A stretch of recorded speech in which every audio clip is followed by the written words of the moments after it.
Well, thank you so much for having us here today. It's a real honour to be able to talk to everyone about this topic. A little bit about me first. I'm a senior hazard and risk management researcher at GNS Science in New Zealand, so a social scientist. I conduct research on how effective forecasts and warnings are, and I've particularly been looking at impact-based warnings for the last few years. I also am the co-leader of the World Meteorological Organization's High Impact Weather Program. It's one of 3 core projects that the World Meteorological Organization's World Weather Research Program runs. So as we know, hydrometeorological events around the world have continued to happen, and we've still got lots of impacts. And so the WMO kind of thought, well, something needs to be done.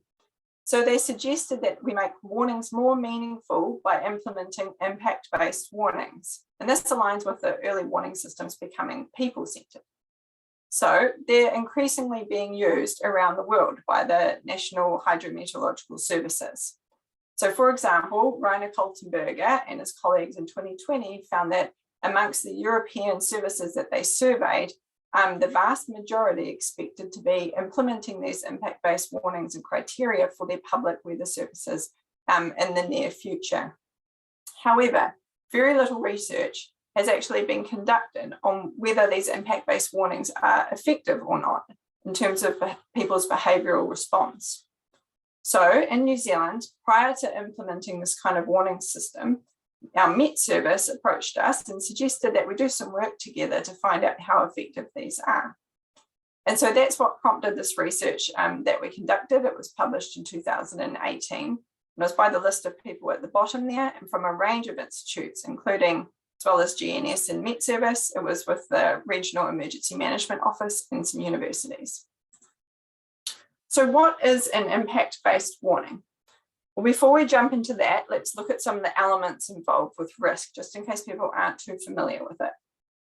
So vulnerability is the susceptibility of exposed elements, such as people, their livelihoods, property or infrastructure and assets and that sort of thing, to suffer adverse effects from a hazard. And exposure is when people or all of those different assets are in the location that the hazard occurs. So with that in mind, traditional warnings or phenomena-based warnings is when the trigger to set a warning is based on the level of hazard. So that might be something like the wind speed is 100 kilometers per hour, or it could be a snowfall depth or a rainfall intensity. And that's all. It doesn't matter if there are people or any kind of societal elements there at all. Now, the next level are these impact-based warnings. And so that takes into account not only the hazard and likelihood, but also the vulnerability and to some extent exposure. So this is when the forecasters can see that the expected event is actually going to impact people in an area. They might change their trigger level to make sure that those people are adequately warned. Now, if we take exposure to kind of a greater length, we can give impact warnings. And that's when you're giving very detailed and localized warnings about what's going to happen in your particular area, such as particular road closures or ferries that might not be crossing on the rough water or whatever. And then we've got call to action warnings. So that's when your warning trigger is actually based on the behavior that you want people to do. So as far as I'm aware, very, very few warning systems are actually based on that kind of call to action threshold. And it would require a huge amount of interagency communication to try and get that sort of warning out quickly. Now, in 2020, Rainer Kaltenberger's paper also produced another definition for impact-oriented warnings. And so this doesn't matter what the actual trigger for the warning is, it's any trigger, it just has to have that impact information in it. And that's a very useful type of terminology, I think, that we could be using a bit more often. And then there's also fear-based messages. So this is when you've got strong personalized messages that can convey the threats that the hazard poses to life. And this is how Rebecca Morse et al. In 2018 defined it. So Sara, after me, is going to talk a little bit more about what the data is to produce these kind of impact-based warnings based on her PhD research. So how do we know if a warning is actually effective? So looking at the purpose of a warning first. A warning should empower people to respond to the hazards in a timely and appropriate manner in order to reduce those potential impacts. So we actually need to look at the behavioural response of the warnings to indicate the effectiveness, not just risk perceptions or intended actions. So let's have a little look now on what some of the influences are on people's responses. Because as we know, you can produce, what you think is the best warning in the world, and people still don't respond. And there's been a lot of research into these different aspects that can influence people's response. So the model I've got here is the Protective Action Decision Model from Lindell and Perry 2012. And this shows that on the left-hand side there, we've got a whole bunch of cues that go on. So we've got environmental cues. So that's when you look out the window and you see what's going on. You might hear or see or smell effects that indicate that there's a threat coming your way.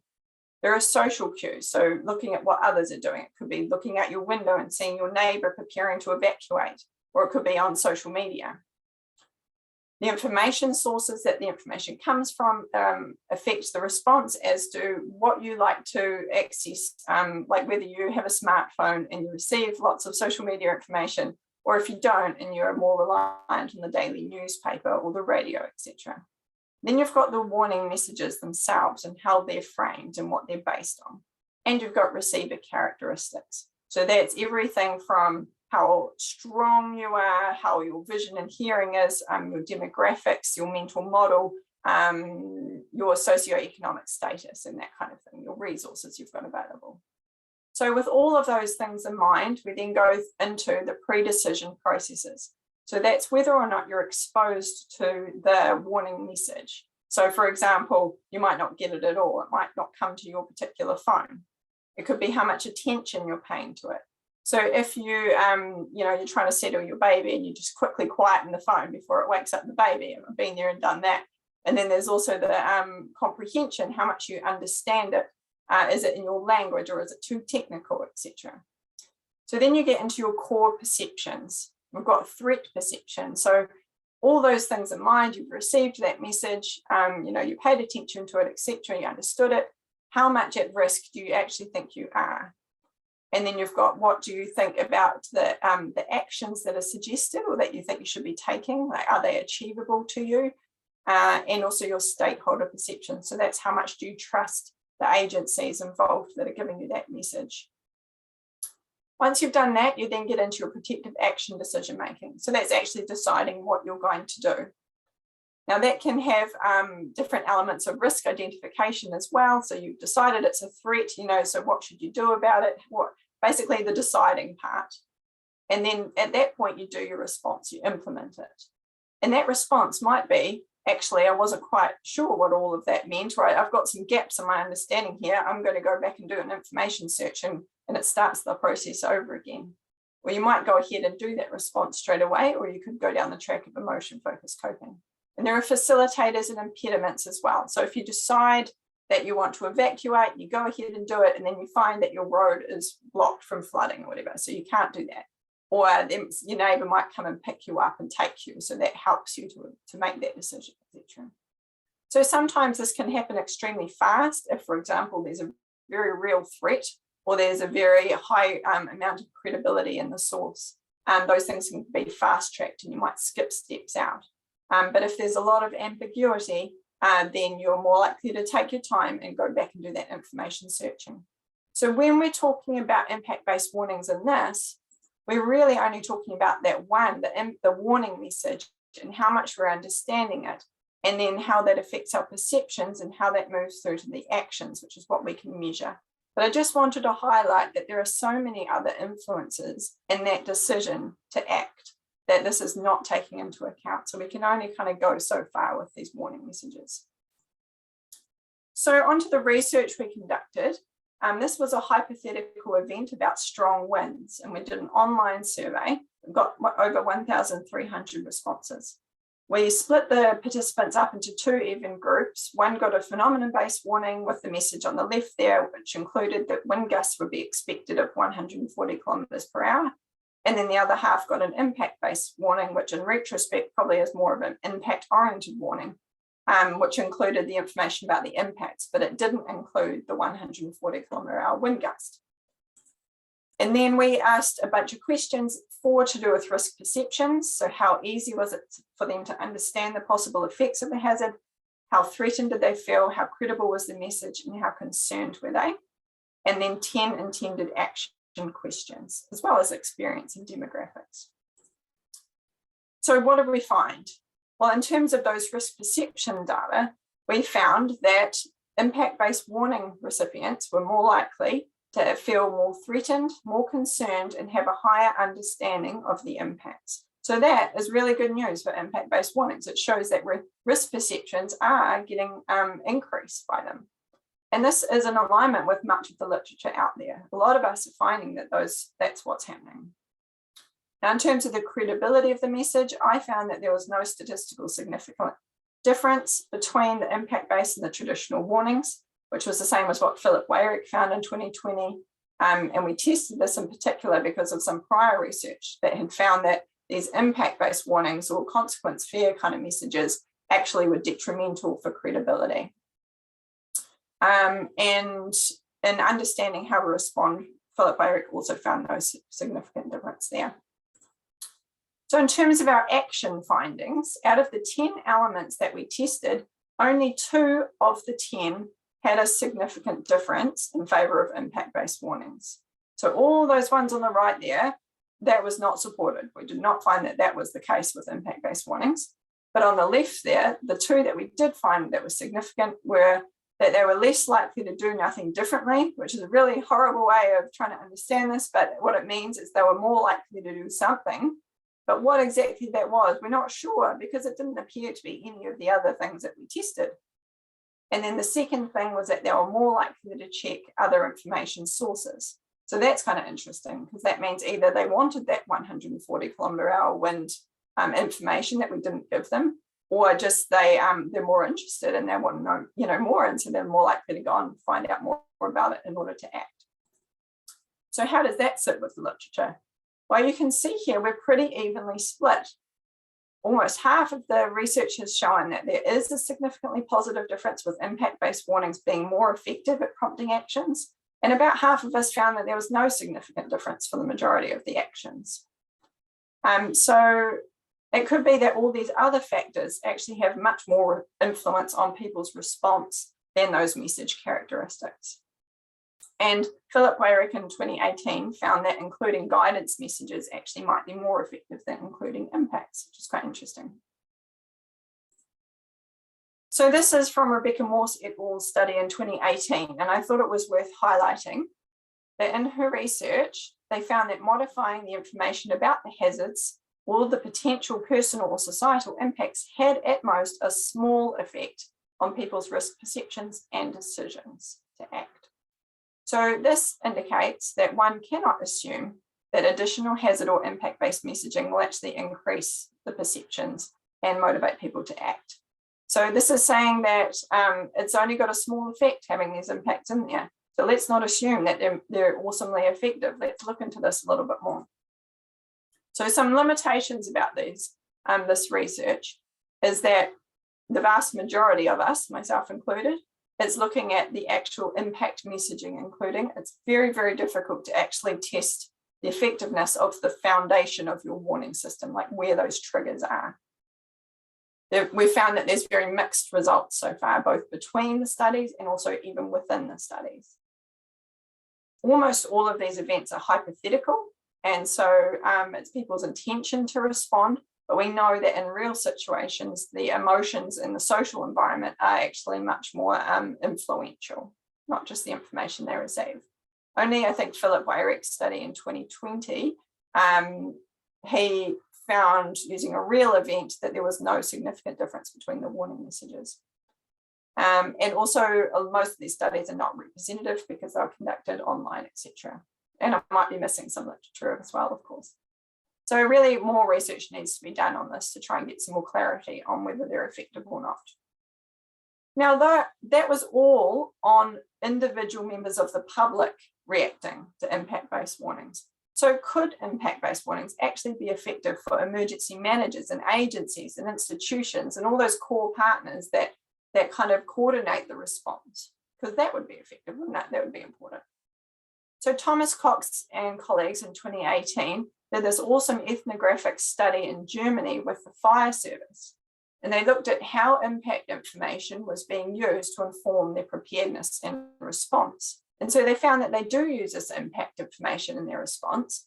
And in particular, the 2 hours and up until real time, they look at impacts and how that might be important for their response in terms of getting people out the door and all those sort of things.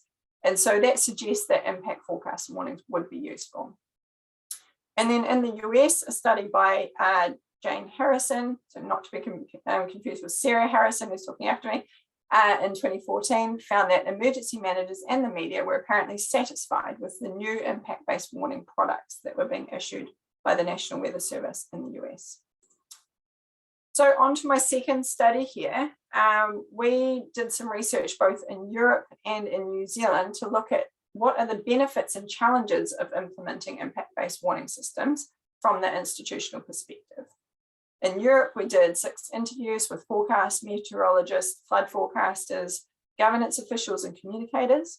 And then in New Zealand, we had 3 workshops with hydrologists, emergency management, and forecast meteorologists. And that's published in our 2021 paper. So we found that the benefits, the perceived benefits of impact-based warnings from their perspective was that the public would have an increased understanding of what the impacts are. And we can pretty much confirm that based on the research literature out there, that seems to be true. It meant that the forecasters would have an added awareness of the antecedent conditions, and that they thought there could be a possible reduction in false alarms, although I would quite like that to be proved in some further research. There's also impact-based warnings really require a lot more interagency communication, which Sara will touch on a bit more. So that was perceived as a good benefit as well. And in terms of challenges, the first one is in terms of scale. Are we designing these systems for individual scale risk or societal risk for these emergency managers making those decisions? And Sara and I actually have a poster on this at the conference next week, which I'll touch on a bit soon. The next challenge was that there was a lack of impact data out there. That's what they thought. And so Sara's gone ahead and done her PhD on that, which is awesome. She'll talk about that. We've got warning verification. So this is, how do you verify your warning if it's based on impacts and then you've actually gone and reduced the impacts because it was such a successful warning, then it doesn't look like there were that many impacts anymore. So it's very hard to verify, and something that I know a few researchers out there are grappling with. We've got a bit of a conflict in roles and responsibilities. I think a lot of Met services are a bit hesitant because they don't think it's their role and they don't have the knowledge to take on the vulnerability and exposure side of things, that societal element they just think they need to do. And in their legislation, it might be they're just doing the weather forecasting. And then we've got a perceived increased burden on agencies. So that's those supporting agencies think, well, I have to give you this information for you to then go ahead and give it back to me. And what's the benefit of that to me? So that was kind of an interesting point as well. So the World Meteorological Organization's World Weather Research Program's High Impact Weather Project that I mentioned before, we're looking into the efficacy of impact forecasts and warnings some more. We're just starting this new, a new flagship project on this. And we're thinking about having a workshop later this year. So if anyone's interested, keep an eye out for that and let's thresh out some of these things a bit more. So we've got the WWRP and the Sara Weather and Society Conference. That's one I mentioned. It's next week and the week after. It's completely free and there's sessions on impact-based warnings at that. So I encourage you to look at that website there if you want to go and register or find out any more information about that. So to summarize from my end of things, impact-based warnings at an individual level seem to be effective at influencing people's perceptions and their understanding of potential impacts. They're starting to get more and more confirmed evidence. However, they are not convincingly effective at actually prompting that behavioural response. But they might be most effective if they're aimed at those emergency management and official partner agencies.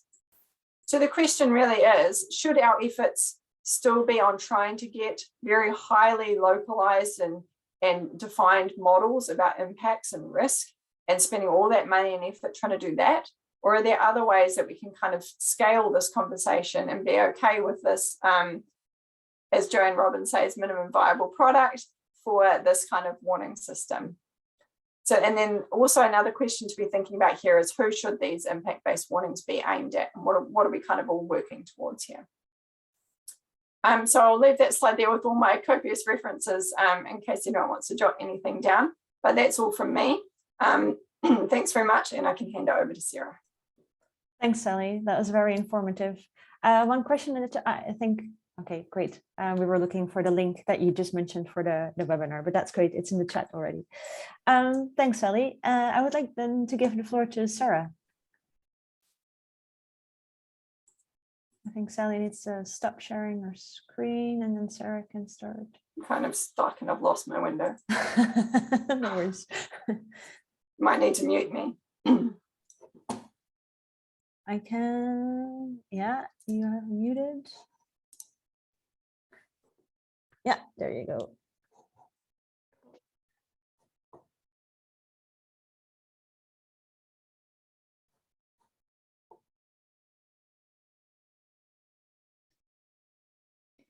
Yeah, okay, all right.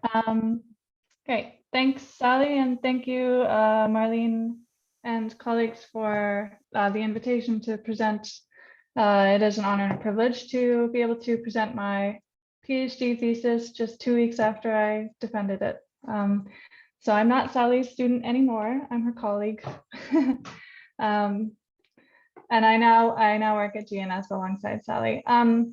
So yeah, so I've been invited to give a little talk about one of my papers that was recently published, but I'm going to talk about that and another paper because they kind of coincide well together and continue the story. But the question that I'm going to try and answer with this presentation today is, what data do we need to implement impact-based warnings? So Sally gave a really good overview of why we need impact-based warnings and what they are. So I don't feel like I need to spend too much time going over that again, but I will highlight that as Sally alluded to in one of her slides, there are 4 underlying concepts or types of information that we need to form impact-based warnings, and those are hazard, impact, vulnerability, and exposure. And as you know, hazard is the hydrometeorological phenomena, could be rainfall or a flood, etc. Impact is the outcome or the consequence of the hazard interacting with the with society or with the environment or any other kind of asset. Vulnerability is the susceptibility to experience those impacts, or it's the capacity or socioeconomic status that results in a level of impact. And exposure has to do with where and when the assets are in the path of the hazard relative to the hazard. So mostly related to location and or time of day. So I'm going to frame my discussion around what is called the warning value chain. And this is a concept that's been, it's associated with sort of measuring the value of a product. So for example, the warning chain. But I liked it because it really broke it down. My headset talked to me just now, where the information is flowing throughout the warning chain. It starts at observation, monitoring, detection, and then the weather forecast, and then the hazard forecast, for example, a flood forecast. Then it can go into the impact forecast and impact warning, and then at the end would be the outcomes, which are the decision and action. So I use this value chain to kind of frame my discussion and analysis. So the question, like I said, trying to answer is, what data do we need for impact-based warnings, and where can we get the data? So to answer the questions, I used a social science approach, qualitative approach, using grounded theory methodology. I won't go into too much depth about that, but happy to answer any questions about it. And I interviewed 39 officials from National Meteorological Service, both inside and outside of New Zealand. So that included Australia, Austria, the UK, Argentina, and the USA, as well as officials from New Zealand, Civil Defence and Emergency Management, or CEDM groups, and local regional councils, as well as risk modelers, people from the public health sector, from the lifeline sector. So that includes critical infrastructure, as well as agriculture and more. I also ran 3 workshops with a total of 20 people in 3 different parts of New Zealand, with officials from New Zealand Civil Defence Emergency Management groups, regional councils, the New Zealand Met Service, and research community practice. So all of that to say, I have quite a lot of results. So first of all, the first paper that I want to just highlight the results of is just published last month. So it looks at the warning value chain and plugs in along the value chain where the different data is used. So the figure on the right shows in the top, the hazard data is mostly used for, of course, the hazard detection, monitoring of the weather forecast, and then the hazard forecast. And then we get into impact data can be used in the hazard forecast, for example, in flood forecasts, but it's mostly used in the next 2 steps, of course, which is the impact forecast and the impact warning.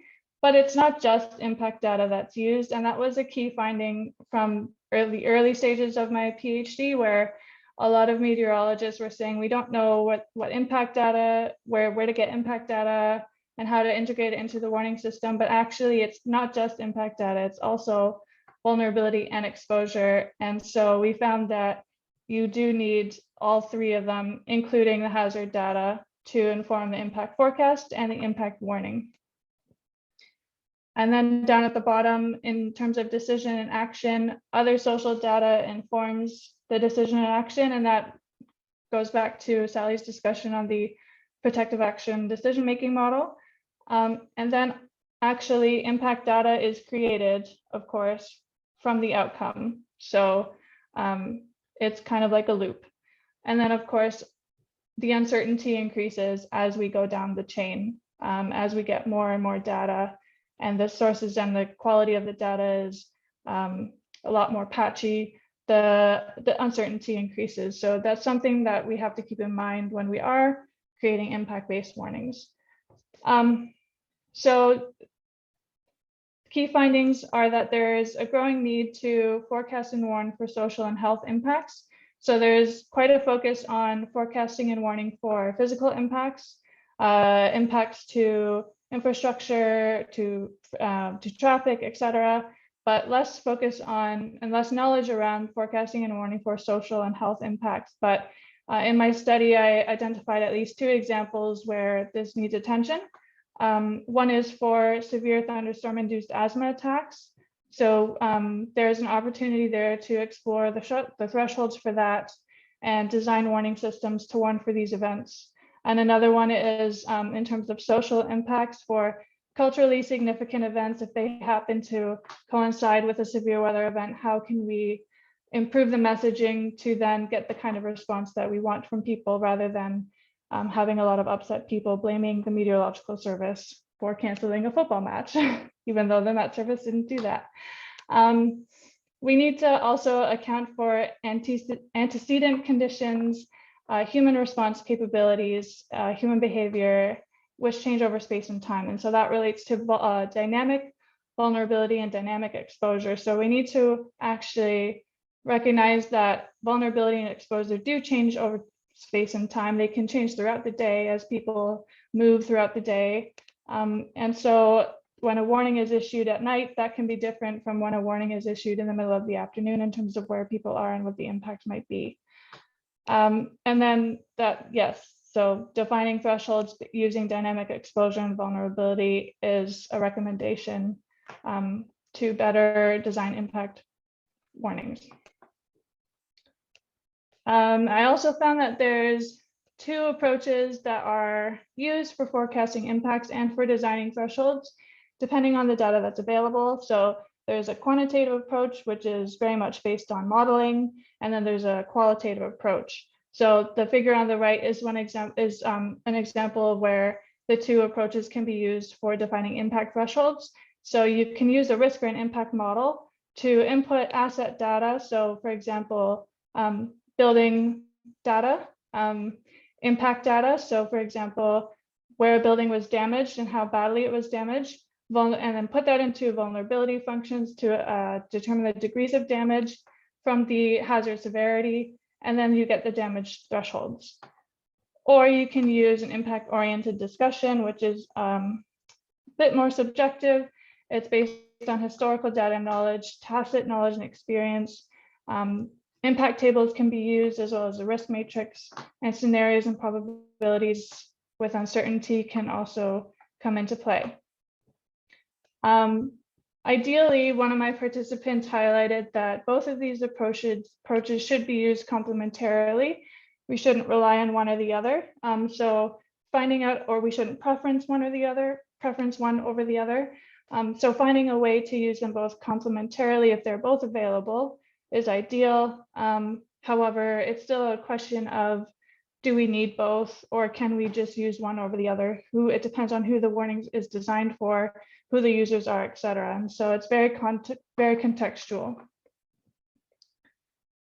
So now I've identified where the data comes into play along the warning value chain, but exactly what sources of data can we use for this? So that was the next question that I sought to answer in my PhD.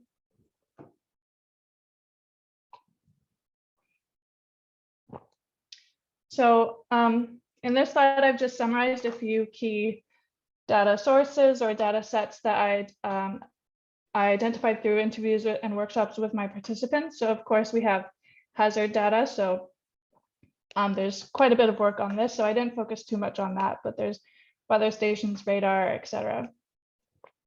The impact data, you can see that there's a lot of sources that we can tap into. Social media is a big one. Volunteer radio calls from community leaders was one identified in New Zealand.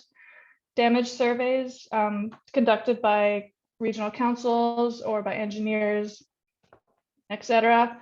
Crowdsourcing, of course. Oh, there's a typo. Crowdsourcing using online story maps, tools like Survey123, etc., to have a more structured crowdsourcing approach. Media reports, of course. Tacit knowledge, as I said. So tacit knowledge is knowledge that's been developed over time from people who work in councils or who work in response emergency management, who build up their experience and can tell if they see a river at a certain level, for example, they can tell what kind of impacts they can expect downstream.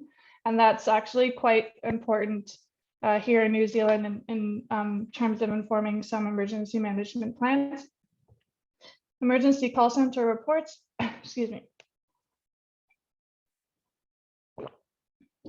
Satellite remote sensing and drone imagery, camera feeds, as well as well-being assessments. So well-being assessments are conducted in New Zealand after an event or in the response of an event to understand how people, what people need in terms of recovery and how they've been impacted. So that's a valuable source potentially for understanding social and health impacts. Of course, using this data comes with a lot of caveats around privacy of the data. So there are issues with that. Vulnerability, you can see there's a lot fewer data sources, and that was one of the key findings of my thesis, is that vulnerability and exposure, there's still not a lot of data around, or it's not easily available. So I think more focus needs to be put into how to make this information more accessible to the meteorologists and the users of impact-based warnings. So some examples are of vulnerability data or vulnerability assessments. Asset information, so for example, the way a building is built, what the material the building is built of, from how strong it is, for example, to wind gusts. Building damage assessments can then reveal how strong a building is against wind gusts. Census data, which would give you socioeconomic information, as well as, of course, tacit knowledge and experience again. Exposure, so the footprints of an asset, so the location of a building, for example, or the location of people. Census data, again, is the location of people. Population movement via mobile phone data is an example of dynamic exposure. Tacit knowledge, again, topographical data, land use data. Community events, so for example, here in New Zealand, Sally and I became aware of an emergency management group here that had a data set of all of the events that were planned for the summer, so concerts, festivals, etc. And so how can we use that kind of data to help frame warnings around these events? Tourist destinations and tourist information, and of course, satellite remote sensing and drone imagery. So those are just some examples. And I found that all of this data does exist in some form or other, and it's created and possessed and used by a range of different actors or organizations. And this is mostly in New Zealand now. We're talking specifically about New Zealand. So the data is out there. It's just, you know, locked behind silos and behind doors. So how do we get the data? How can we use it across agencies? So the figure on the right, sorry if the text is a little bit small to read, but the point of the figure is to show you that there are organizations that have hazard data or have impact data or have vulnerability or exposure data. And so if someone wanted to find out where they could get exposure data, they could look at this figure and say, oh, I can contact local and regional tourism agencies to get information on the events that are happening. So then they can, the Met Service, for example, can be aware that maybe they need to pay a little extra attention if a cyclone is going to hit. So I found that getting and accessing this data is really dependent on partnerships and collaboration.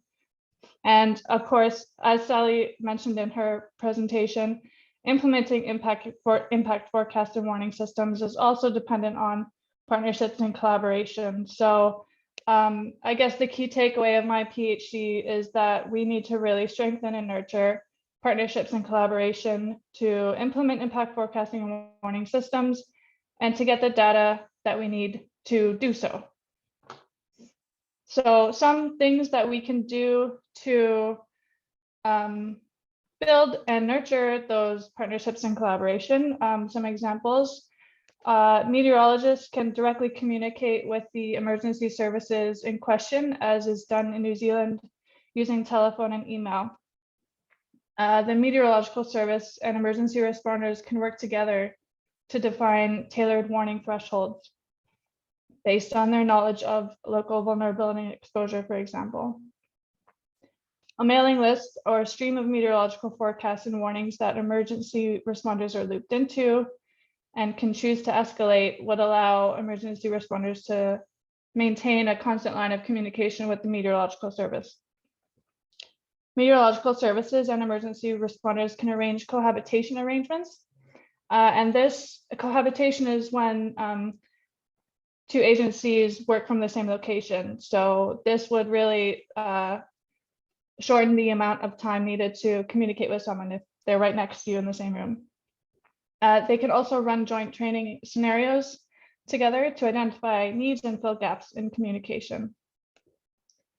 So a need was identified by Thomas Cox and colleagues recently for international cross-country analysis of the challenges, communication, procedures, excuse me, and meanings of impacts of weather-related challenges. And so this research provides the New Zealand context for international cross-country analysis, specifically in terms of data accessibility.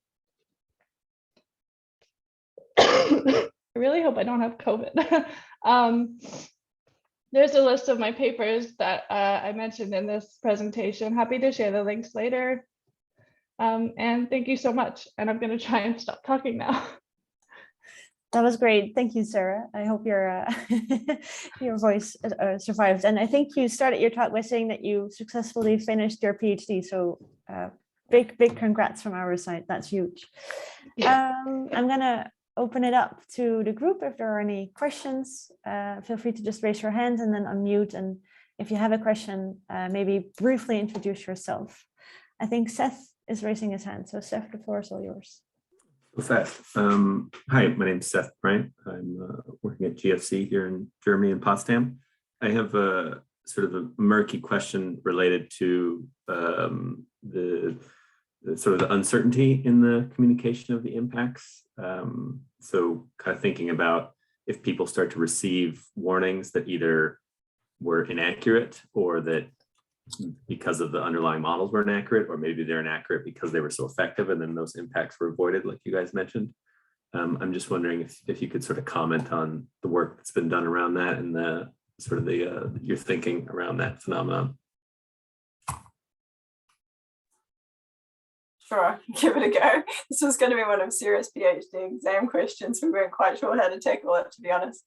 I don't think a lot of work has been done on impact-based warnings and the uncertainty in particular, linking those two. I think while there has been a lot of work done on uncertainty in general in the weather forecasting realm and traditional hazards and communication in terms of maps and all sorts of things, there's work there that you can look at. But in terms of particularly impact-based warnings, not much. And I think it should well be an area we should focus on, because how do you communicate the range of potential impacts that could occur when it could affect so many different things, so and very different in each location, versus you're in a tight little catchment versus you're up on a hill and you've got wind, or like there's just so many different ways. So definitely a challenge that needs some more research. Does that answer your question, Seth? Yeah, and thank you both for the excellent talk. Great, thanks. Hands raised first by Karina, and then I'll give the floor to Sergey, and then we also have a question in the chat. But Karina, you're first. Hi, thanks very much for a great chat, Sally and Sara. Great presentation. Sorry, really, really good. And I really enjoyed it. And there's some really great papers to look over that have been published in the last few months. So congratulations, and also Sara on your PhD. So I'm Karina from the UCL Warning Research Centre. I'm clearly not awake yet. Sorry, and I just had a question. It's kind of, I guess, more focused to Sally, but maybe Sarah might have some comments as well.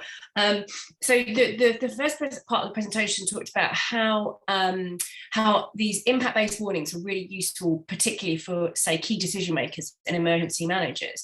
But what's kind of interesting about that is it comes back to this old debate about where does the remit lie for the person who's making the decisions, because effectively, I guess what you're saying is the fact that scientists are able to then have more of a conversation about what the impact is, which is kind of, infringing on the risk factor, is actually more effective. So in a way, isn't this research in a way starting to show that actually bringing the hazard and the risk, the phenomenon and the risk and the hazard together in more of a dialogue and considering them all as one package is actually a more effective way to make decisions about what actions need to be? I understand that's completely separate from whether actions are actually taken from the public. But yeah, I just wondered if you had any comments on that. Yeah, it's a good question. I think that it's definitely something that we're exploring and we need to explore further, but sort of navigating the legal roles and responsibilities and mandates of those organisations is very much the pickle that you need to be kind of finding your way through. And so, as Sara was sort of saying, I think the interagency cooperation and maybe the cohabitation, co-location of staff might be the way forward, so that you can very quickly talk to each other about, joining the hazard with the impact and all the other information to get out that warning in a fast and effective way. I think is going to have to be the way forward, so that we can really do it as a joint effort, but still managing those different roles and responsibilities. Is that sort of, I guess, like countries like Indonesia and the Philippines, I guess, sort of almost doing that already. So is that something that you guys might want to look at testing and implementing in New Zealand, seeing how effective those kind of structures are? Yeah, I'm not sure. I think we'll just have to see how the next couple of years sort of play out with changes in the governance side of things here. Yeah, so something that I think we're just going to have to wait and see, but certainly something worth considering, I'd say. I think I would also add that these kinds of discussions are happening unofficially. The Met Service, for example, in New Zealand tends to reach out to the council or civil defense group where they think there might be an impactful event happen based on their forecast, and they can have a joint discussion with them to decide whether or not, for example, a red warning, which is the highest warning here, is needed, or if it's just an orange warning. And the red warning is actually including or considering impact information based on past events or based on current, if they've already experienced impacts from some other event, or so that's kind of already kind of happening, just not really officially.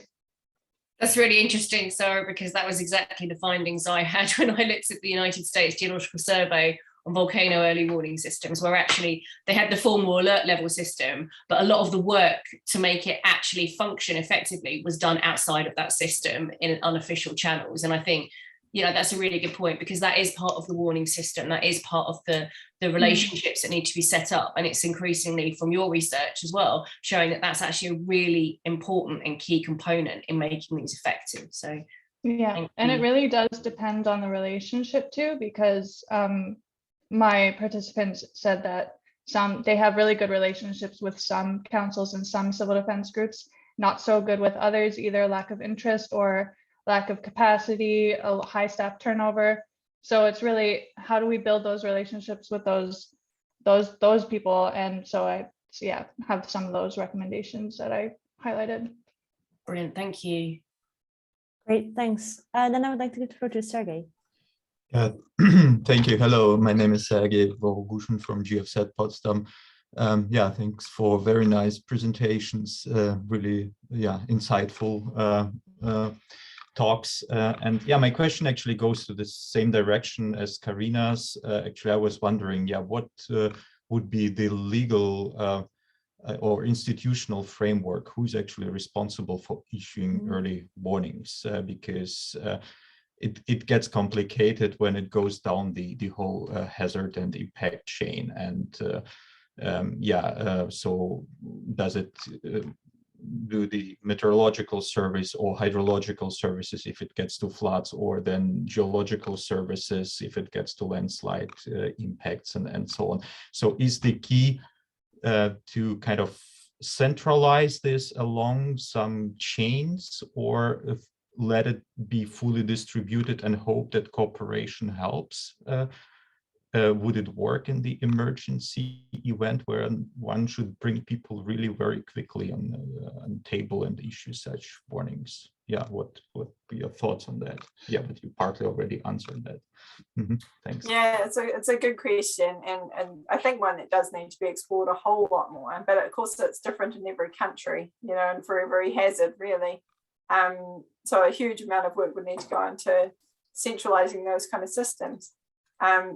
But I think if we just keep in mind with the Sendai Framework, etc., that we're supposed to have people-centered early warning systems, and try and focus on that and let that guide us a wee bit, I think that would be quite helpful. The different organizations all obviously have their area of expertise, and there's a large amount of staff involved in each one of those. So I think coordinating it under the emergency management umbrella, who can then receive that information and add on all the action information that they're the experts in, I think that works pretty well in most places. And so, I think, it still comes under one national warning system, for example, in New Zealand. And it's just all the values added from the bits and pieces that come in, and then it gets out. And it's just a matter of making sure that information does get out fast and it is still in a useful way in the right channels. Yeah, I agree with Sally. I'm sorry. So go ahead, Sarah. I saw that. No, just that I agree with Sally. I think that a good place to start is to get everyone to work together and coordinate and make sure that there's a message that that's put out timely, but has accurate information and is agreed on by as many agencies as possible to reduce conflict and confusion. Karina, you wanted to respond? Yeah, sorry, I just kind of following on from that, I guess I just wondered if there'd been any work. So from your research that you've shown that, you know, it doesn't really make much difference to the public, but I just wondered, in a way, it almost feels like, and correct me if I've misunderstood this, that still the sort of, the approach is sort of top down from these, you know, the science and the authorities coming down to the public. I just wondered if there'd been any work on whether the public themselves, if they were actually in part of the process of developing the impact-based warnings or being part of that process of issuing the warnings, whether that made it more effective in terms of them taking action and response. Just wondered if that's something that you guys had looked at. Sarah, do you want to respond about your VGI paper?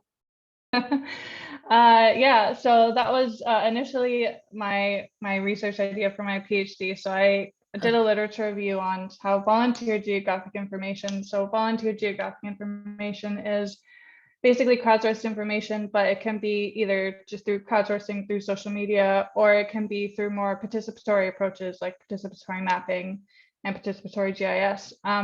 So what the role of VGI is in early warning systems, and it does have a role. And like I said, the different types of VGI have a role in the different components of an early warning system. And I think that is worth exploring further. And I actually came up with, in preparing for my defense, I came up with some future research ideas of designing a community-based early warning system where if you work with the community, really closely build trust with them, and have them, you know, do a participatory mapping exercise, for example, to outline where they know that their community is exposed or vulnerable to certain hazards, and then what impacts arise from that, and then you know, co-design and co-develop a warning system with the civil defense and the Met Service, and then go beyond that and actually help them figure out what kind of messaging would be most effective for that community, what they understand and what their own capacities are, and just what they themselves want to know from a warning.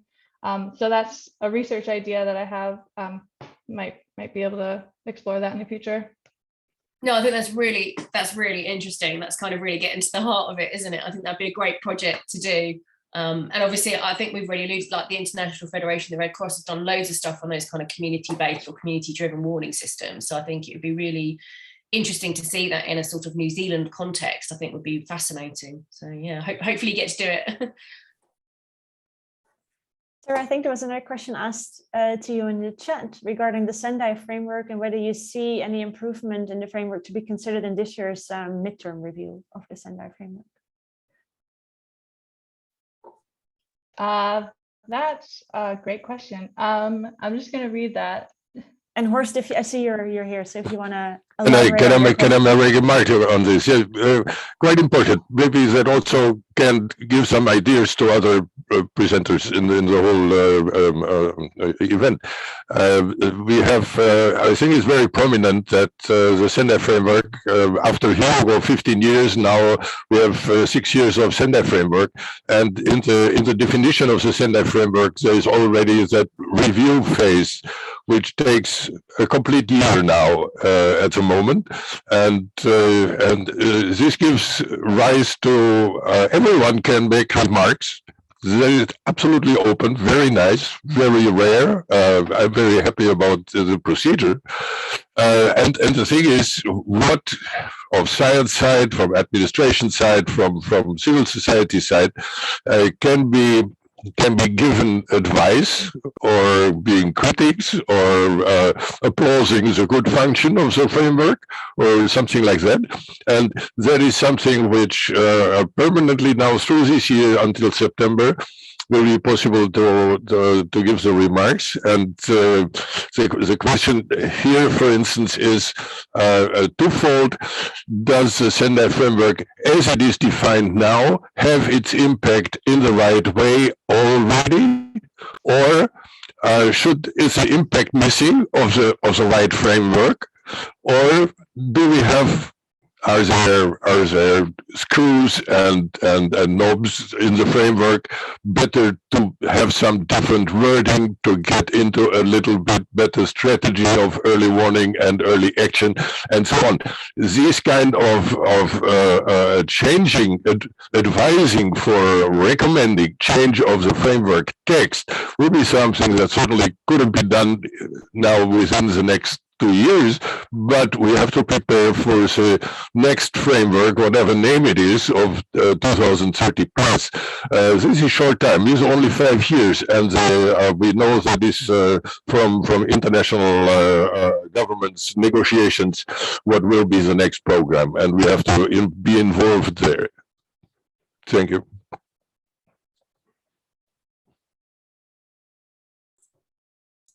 Thanks for your comments on that. I think it'll be quite interesting to see how it does change going forward. And I would hope that, I know there is a bit of an emphasis on it, on understanding impacts that have actually occurred and recording those. And Sara's PhD has shown where that data can be found, which I think is a pretty significant contribution towards that kind of work. And there's also a value chain project being carried out within the World Weather Research Program, and that's looking at how we can collect case studies of hazardous events and put them in and to understand what that value was of that warning. And so if we can do that over time, we can start to understand and try and see if we're meeting these Sendai Framework kind of goals of actually reducing the impacts from the events. Great. I think with a look at the clock, we're actually at the dot at 1 hour since we started. Sally and Sarah, I want to thank you for very, very interesting presentations, and all the participants for a very interesting discussion. I will upload today's talk to YouTube, and I posted a link to our YouTube channel in the chat. So if you want to share it with colleagues, then by the end of the day, it should be up there. And again, a big round of applause for Sally and Sarah for these very interesting presentations. Thanks both, that was super nice. And I hope to see you all in a month on March 29th, when we have colleagues from the WMO talk about a recent report that they released. So I hope to see you all then. And for now, a great day and a very nice evening for Sally and Sarah. And thanks again for taking the effort to talk to us at this odd hour for you. Thanks for having us, and thanks everyone for tuning in. It was a great discussion. Thanks, everyone.